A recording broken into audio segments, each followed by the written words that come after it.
Well, good morning from the ridge. Good morning. Happy Sunday, folks. We totally didn't plan that. It worked though, didn't it? It did. It's just, we're that in sync. We don't have to plan it. It just naturally happens. Yeah, it does. So we are coming from a potential location for the barn this morning. Yeah, we're thinking the area behind us is probably where I'm going to clear when the time comes to build the barn. Not our original location, but we've kind of talked about it before. Was the original location is much better for log processing. Of course, we want to do this and cars are going to be driving by. I know, crazy. But yeah, a spot of the property that we didn't really think of developing at all, because it does give us a natural woods layer fence between us and the neighbor. And, you know, we like the privacy. I'm sure they enjoy the privacy. I mean, we're not 100% like set on it. We've got some more exploring to do, and we really want to put some thought process into where our log cabin is going to go, because I think that is like a real huge deciding factor, kind of. Well, in location to like where the shop and maybe where. Yeah, I mean, honestly, I don't mind the shop being away from the house. No.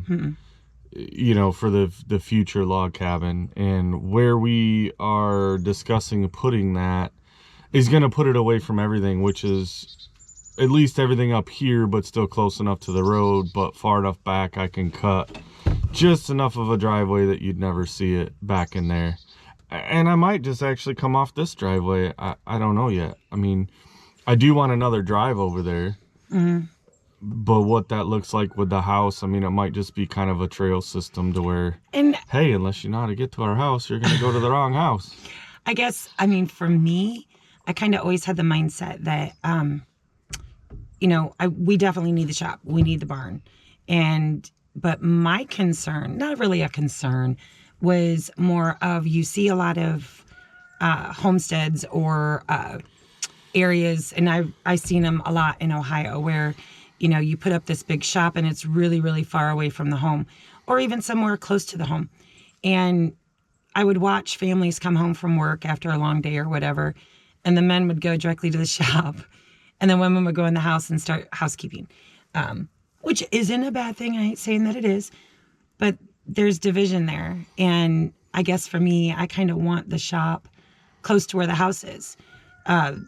It's not so bad now that we have a side-by-side, which y'all know, well, maybe you don't. We traded one of our trucks for the side-by-side, so it was a blessing to be able to do that.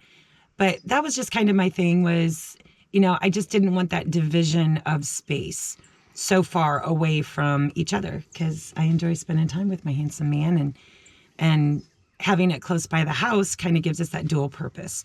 So, I don't know, maybe he wants it far away.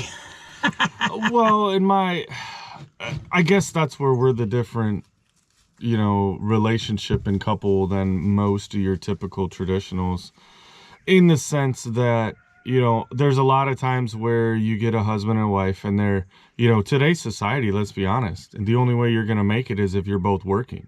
So they have their 9 to 5s, and they might come home, you know, whether they've got their kids or whatever it is, you know, but then they also need that break from, you know, that decompression time. Yeah, and I remember as my kids were growing up, and I went to work full time, and coming home, and it's like, okay, I need a space, you know, that, yes, I love my children and I wanted to hang out with them, but I needed a space that I could go and be away from that. And of course, you know, obviously that was from marriage that didn't work, and I needed space from her. And that's, I think your typical relationship is that way. We are not. We are so non-typical that we do. Yeah. Maya. She's right over here. Okay, sorry. We do everything together, and, you know, we've seen it even with, you know, closer relationships of couples, that we'll go typical here. The husband retires and then he's home with his wife all day, who's been a homemaker or, may work, but they retire and they have to be by one another all day long and they go crazy.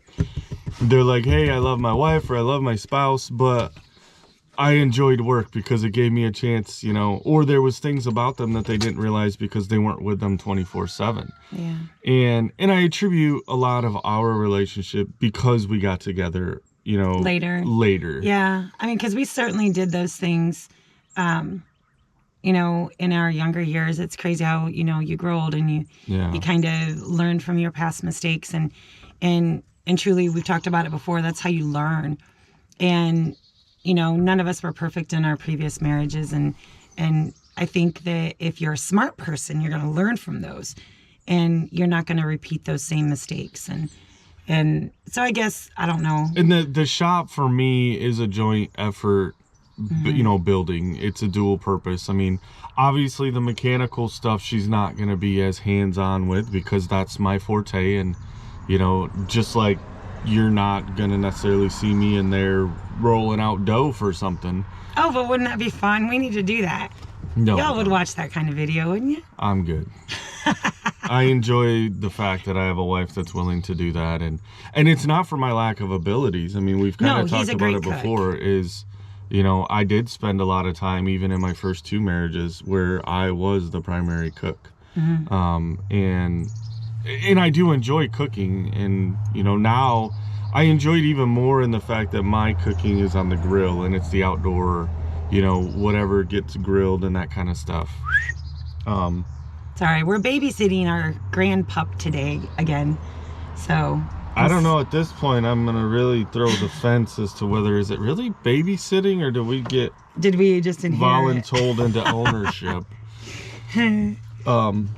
No, and it is great having her. I mean, we've tossed the idea of a dog for ourselves, and we were really close, honestly, before Jenna had called. We were really close to accepting a gift of a dog because from Jackson. Yeah, Jackson wanted to gift us one of his, and we contemplated it pretty hard. But as responsible pet owners, for us, we travel too much.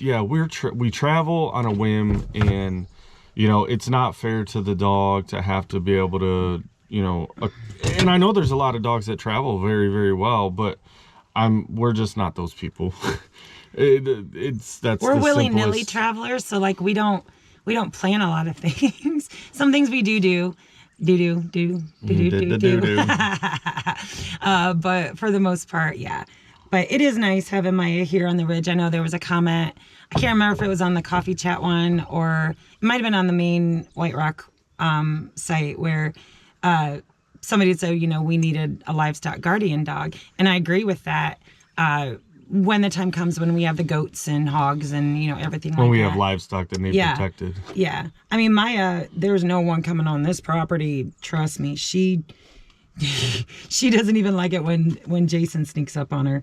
But yeah, she does a great job protecting the property, and I feel very, very secure and confident with having Maya here. She gets a chance to run here, just because Jenna's previous living situations and where she was at was, an apartment, was, a house in a park. Like, they were environments that you couldn't just let, even though she is, very mild tempered, she's still a pit bull. She's a pit bull, and dogs are as mean or nice as the owners, right? It's not the dog's fault. It's not a natural demeanor for an animal. It's the owner and how they're raised. Yeah. And I know that's a very controversial subject, but it's the truth. And sometimes it's one of those, hey, the truth hurts. Like, I was worried about her when she first got Maya, because Maya was a rescue. Well, not even a rescue. She was an abandoned dog. Yeah. So we didn't know her past, and she'd already pupped numerous times. She was so swollen, and we think that maybe from a puppy mill. There were a lot around in our area, and I was concerned because Jenna did have her DNA tested, and she is 100% pit bull, beautiful dog. But she is just a big baby, but she does have anxiety. If a dog can have anxiety, like when she hasn't seen us for a while, she gets well, and really I think nervous. she knows, animals are so smart and they correlate with, she knows that if she's with us, then her free time is roaming the property with us because we're always outside. Yeah. And being able to run and explore and sniff everything, as to where, Jenna, because Maya will get anxious and so when you leave, you have to put her in the kennel, or she decides she's gonna shred and Yeah. because she thinks she needs to be with her human 24/7. Yeah. But she's a good dog. So eventually we will get a livestock animal dog. I'm not sure what that looks like because when you have an animal like that, they're not a pet. They're here to do a job. And so I don't know if my brain can reconcile having a pet dog as well as a job dog because in my mind they're kind of the same, but I don't know. I need to do a little bit more research. Well, and it's a lot different when you've spent your entire life with a dog that is a pet inside your home. Yeah. As to where you have one that is on a farm, to where, hey, they're outside all the time and they're protecting. We had that on the family farm back home. There was dogs that unless it stormed really, really, really bad, them dogs stayed outside all the time, and they protected the cattle and the farm. And they love their lives. I think. And that's what a lot of them they're bred for. That's I'm keeping an eye on her because we are up by the road, and so if I'm seeming lofty today, she gets all the sniffs and smells because our trash can is up here for the trash service, and of course that attracts the raccoons, the possums, the armadillos, all the critters. So she gets all the smells in one, and I love when we have her because she'll go out on the deck and sit with me at night. And I know Sasquatch ain't gonna sneak up on me. But we're gonna get it today, guys. It's gonna be. Oh, they probably want to know about thrifting. In the 70s. We were gonna talk about that, and then we got sidetracked. Ha! Such is life. Yeah. We did go thrifting all day yesterday. It was a beautiful day. We had an amazing time, and boy, did we find some thrifts. I ain't gonna tell you what because I'm gonna put those out on the main channel. But I will give a little teaser. We got a $287 item for $5. Yeah. $5. And it's something I have wanted for so long. Yeah, it went in the cart immediately. And it's, people always ask us, how do you find such good deals? Where, one, it's learning the stores of how they price things. Like if we know certain stores that we're willing to stop at because their pricing is good, and then we know ones that, hey, maybe once in a great while we'll stop at it, but typically their prices are higher than most retail. I was actually having a conversation with David about that yesterday, of some of the stuff that he had found and the prices on it. Well, a lot of it was cast iron. I don't know if you guys, we cook almost extensively on cast iron and love it, and it's multi-generational pots and pans that you can pass down, plus it's healthier for you. But the cost, some of these resale places, when you try to go find an older used cast iron to save a couple bucks, you can almost just buy a brand new one for what they want on a used one, and it just doesn't make sense. But he was able to actually score really well on some cast iron that was super inexpensive. I'm like, holy man, it's about time to drive back over there just for that deal. But it's so fun to find deals. It is. And so I guess answering that question of how do we find, they're random, y'all. It's we do pick and choose what stores we're going to, but a lot of it, honestly, is we go into the store without a specific object in mind, and you'll find. This item we found yesterday, you would have never thought. I've never once even thought of looking for one. He didn't even know what it was. He thought it was something completely different. Yeah. And as soon as he grabbed hold of it, I was like, I know exactly what that is. And I'm so excited, and I'm gonna definitely get that out. And I don't know, I had 2 other finds. One was a really awesome find. Got that for 50 cents. So that's got a cool story. Yeah. Yeah. But it was a good day. It was a good day to not film. It was just to go out. We had Jenna with us. That was awesome. And had a good lunch and just enjoyed the day, guys. You know, you need those, as we call them, the mental health days, and to be able to relax and just not, I guess, business type, you know, like, Yeah. and, but the other thing that happened yesterday, and we forgot to talk about this in yesterday's because it. Oh, yeah. We didn't forget. Somebody was able to cook for the first time in the new tiny house kitchen at Come On Homesteading. I got the bragging rights. So if you want to check that out, David's other channel for his cooking and stuff is Fired Up Friday. We did share it on our main channel. Well, I think we shared it on this too. I shared it to this one too. If you guys haven't seen that, go check that out because that was amazing food. Oh, and that was so good. Just a great time of fellowship while we were cooking. And I actually might make those taters again tonight because I left the majority of them for David. Yeah, I know. He ate on them for a while, which was good. But yeah, go check it out, guys. It's super cool. Today is back to business, y'all. I don't know that we've even still settled on exactly. Milling needs to happen. And honestly, that's what I want to focus on today.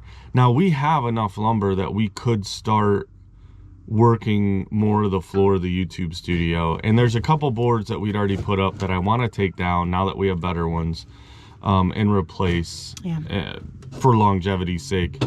But, and we want to show you that, and we want to do that. But I want to get a stockpile of lumber.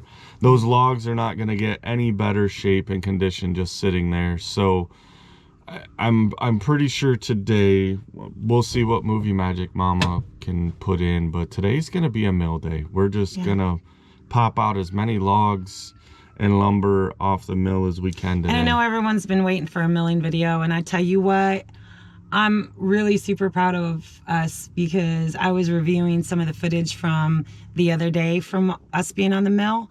We got so fun and creative with where we were putting the camera that I've never seen milling videos that are going to be this cool. Yeah. I'm really excited. It's going to be a headache to put all the cameras together to get those shots, or those sequences, but I think it's going to be well worth it. Yeah. Very much so. And it's crazy because like we think about, and it's like, okay, cool. We have. Right there. I forgot how to swallow, evidently.